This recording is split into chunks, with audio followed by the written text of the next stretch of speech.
ఎందుకంటే సభలో తప్పు మాట్లాడితే సభను తప్పుదో పట్టించినందుకు సభా హక్కులు ఉల్లంఘన అవుతాయి. అయితే అక్కడ ఎవరు అపోజిషన్ లేరు కనుక పెట్టేవాళ్ళు లేరు.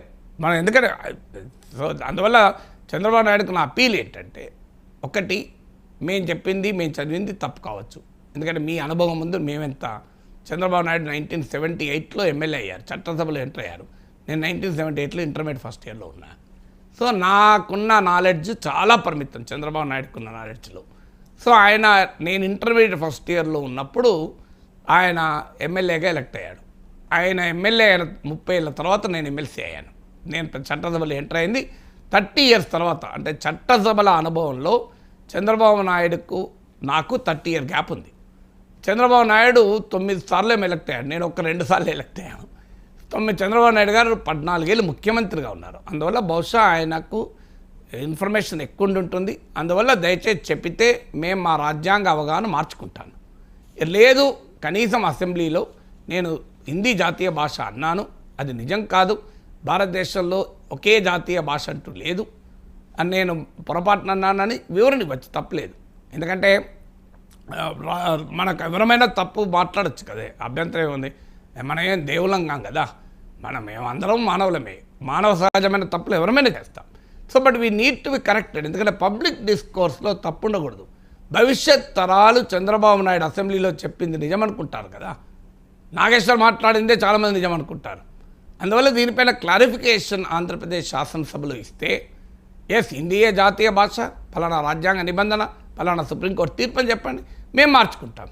లేదు సరే జాతీయ భాష కాదు హిందీ, భారతదేశంలో జాతీయ భాష లేదు, ఒకటే జాతీయ భాష అనేది అధికార భాష ఉంది. ఆర్టికల్ 343 ప్రకారం 8th షెడ్యూల్లో 22 భాషలు ఉన్నాయి, హిందీ మాత్రమే జాతీయ భాష కాదు అని చెప్పండి.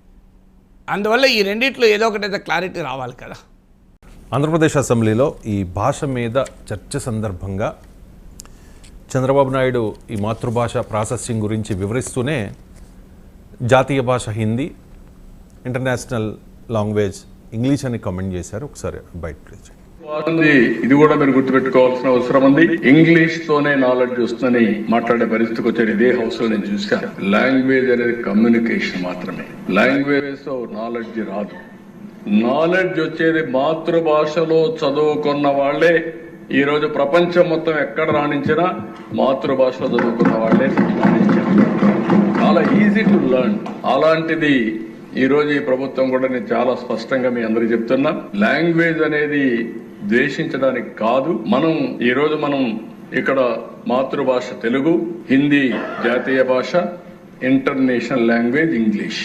మన వాళ్ళు ఈ రోజు వేరే దేశాలకు పోతున్నారు, జపాన్కి పోతున్నారు, జర్మనీకి వెళ్తున్నారు, లేదంటే ఇంకా కొన్ని దేశాలకు వెళ్తున్నారు. అవసరమైతే ఆ లాంగ్వేజ్ కూడా ఇక్కడ పెట్టి నేర్చుకుంటే అక్కడ పోయినప్పుడు చాలా ఈజీ అవుతుంది. లైవ్లీహుడ్ కి ఎన్ని లాంగ్వేజ్ కావాలని నేర్చుకుంటాం, మాతృభాషను మరిచిపోం. జాతీయ భాష నేర్చుకుంటే నేను హిందీ కూడా ఢిల్లీకి పోయినప్పుడు ఫ్లూయెంట్ గా వేరే వాళ్ళతో కూడా మాట్లాడే పరిస్థితికి వస్తుంది. కాబట్టి మీరు అందరూ గుర్తుపెట్టుకోవాలి. Right, as per my knowledge no national language, no international language correct అయినా. ఇంటర్నేషనల్ లాంగ్వేజ్ అనే రికగ్నిషనే ఉండదు. అది ఇంటర్నేషనల్ లాంగ్వేజ్ అనే పదం పక్క పెడదాం.